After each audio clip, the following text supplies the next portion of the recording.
عزاداروں وقت عصر ہے، وقت عصر حسین علیہ السلام کی شہادت کا وقت ہے۔ یہ وہ وقت ہے کہ جب فاطمہ کا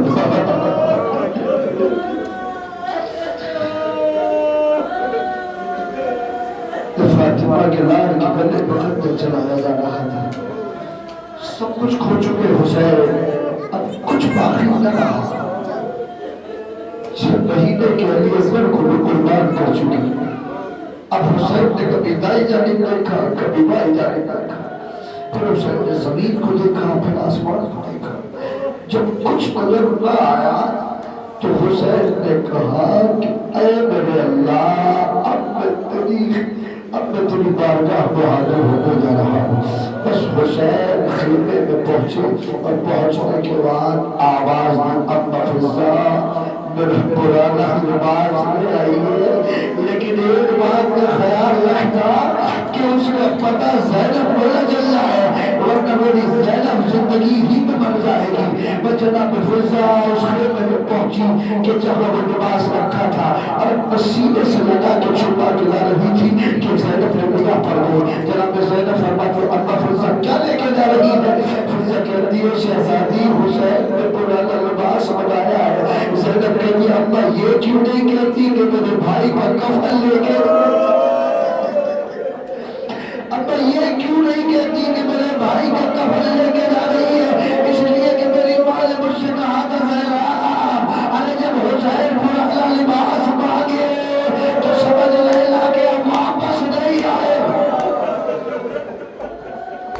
حسین خیمے میں آئے اور آنے کے بعد حسین نے ایک بیوی کو الوداع کہا، زینب خدا حافظ، ام کلثوم خدا حافظ، رقیہ خدا حافظ، سکینہ خدا حافظ، اے اماں کی کنیز فضا خدا حافظ۔ اب ہم جا رہے ہیں۔ حسین خیمے سے باہر آئے اور اس خیمے میں گئے کہ جہاں ایک جوان بیمار لیٹا تھا، حسین نے اس کا شانہ ہلایا۔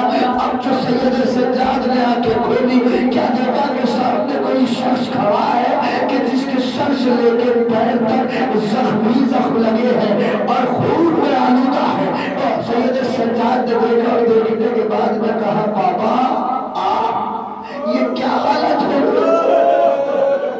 سید سجاد نے یہ نہیں پوچھا کہ زخم کس نے مارا، بابا اتنے زخم کیسے لگے، بس سید سجاد نے ایک جملہ کہا بابا بس اتنا بتا دیجئے چچا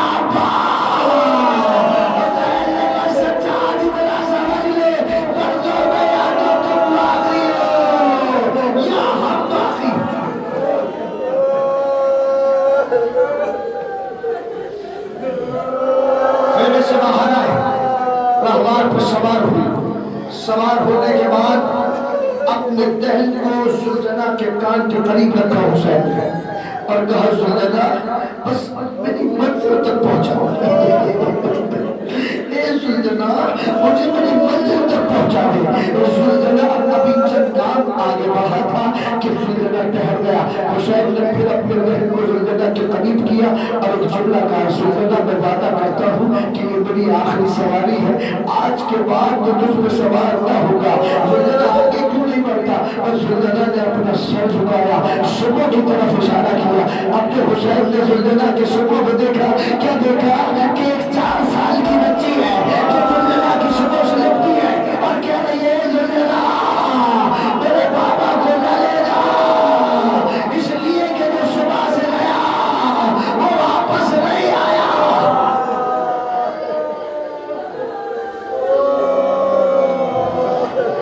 سکینہ خدا حافظ، آج سے قانون بدلے گا، سکینہ تم اماں کے پاس سونا، علی اصغر ہمارے سینے پر سو گئے۔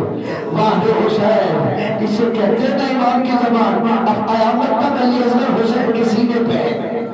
جاؤ کربلا میں جا کے دیکھنا، ہر شہید کی قبر ہے، لیکن علی اصغر کی قبر کیوں نہیں ہے؟ جانتے ہیں جب کسی نے سوال کیا امام حسین علیہ السلام کی قبر کے خادم سے، اس نے بتایا کہ آج بھی علی اصغر حسین کے سینے پر۔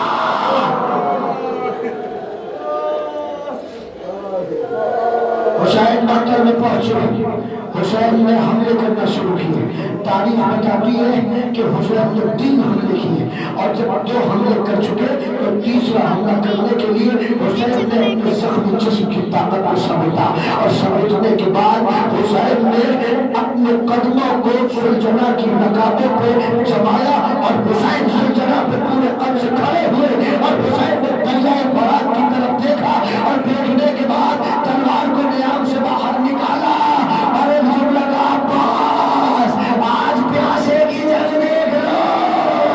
اے میرے شیر پیاسا کیسے لڑتا ہے. حسین حملے کرتے جا رہے ہیں. تاریخ بتاتی ہے کہ یزیدی فوجیں کوفے کی دیواروں سے ٹکرانے لگی لیکن حاطف غیبی کی ندا آئی. یا ایتها النفس المطمئنہ ترجعی الی ربک راضیۃ مرضیہ. اور اسی منظر کو شاعر نے لکھا ہے.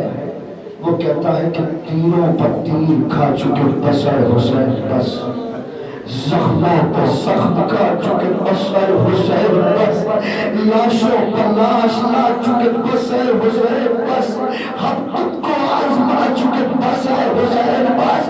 اور سر کو جھکا دو خنجر بیداد کے لیے, کچھ امتحان چھوڑ دو سجاد کے لیے. حسین تمہارے امتحان تمام ہوتے ہیں, سجاد کو امتحان دے لے. کچھ امتحان چھوڑ دو سجاد کے لیے. حسین نے تلوار کو نیام میں رکھا. حسین نے کہا رضن بقضائہ و تسلیما لامر انا للہ و انا الیہ راجعون. حسین نے تلوار کو نیام میں رکھا. بھاگی ہوئی فوج سپی جس کے ہاتھ میں تلوار تھی اس نے تلوار ماری, جس کے ہاتھ میں نیزہ تھا اس نے نیزہ مارا, جس کے ہاتھ میں پتھر تھے اس نے پتھر مارے. ارے جس پہ کچھ نہیں تھا وہ کربلا کی قلم ریت اٹھاتا تھا, حسین کے زخموں پہ بنتا تھا. آئے فاطمہ گلا.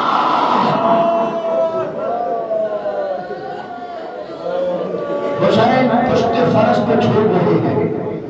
جانتے ہیں یہ حسین پشت فرس پہ چھوڑ نہیں رہے ہیں اس لیے کہ جو کسی بھی موقع پر اور کسی بھی مسائل کے وقت خود کو سنبھال نہ پائے وہ امام نہیں ہو سکتا. حسین چھوڑ نہیں رہے تھے. جانتے ہیں حسین کیا کر رہے تھے؟ حسین کے دونوں طرف کچھ نیزہ بردار تھے جو دور سے حسین کے نیزہ پسندوں کو چبھوتے تھے. جب دائی جانے والے چبھوتے تھے تو حسین بھائی جانب ہو جاتے تھے, جب بھائی جانب والے چبھوتے تھے تو حسین دائی جانب ہو جاتے تھے. جانتے نیزہ برداروں میں اتنے نیزے چبھوئے کہ حسین کی پسلیاں شکستہ ہو گئی. میں نے کہا آئے مقدار, ارے باقی پسلیاں بھی ٹوٹے, بیٹے کی پسلیاں. حسین کبھی دائیں ہو جاتے تھے کبھی بائیں ہو جاتے تھے. حسین کبھی پشت پر, تاریخ نے بتایا کہ حسین کبھی ادھر ہوتے ہیں کبھی ادھر ہوتے ہیں. تیروں کا بھی برسنے لگا, تیر برستے ہیں حسین کے جسم میں پیوست ہو جاتے ہیں. ایک وقت وہ آیا کہ حسین زلجنا کی کچھ سے زمین میں کربلا کی طرف جب سفر کر رہے تھے تو حسین کا لاشا تیروں پر معلق ہو گیا تھا. حسین کے جسم تیروں پر معلق ہو گیا تھا. جانتے اس کی وجہ کیا ہے؟ اس لیے کہ حسین کے جسم میں اتنے تیر تھے کہ حسین نہ تو زین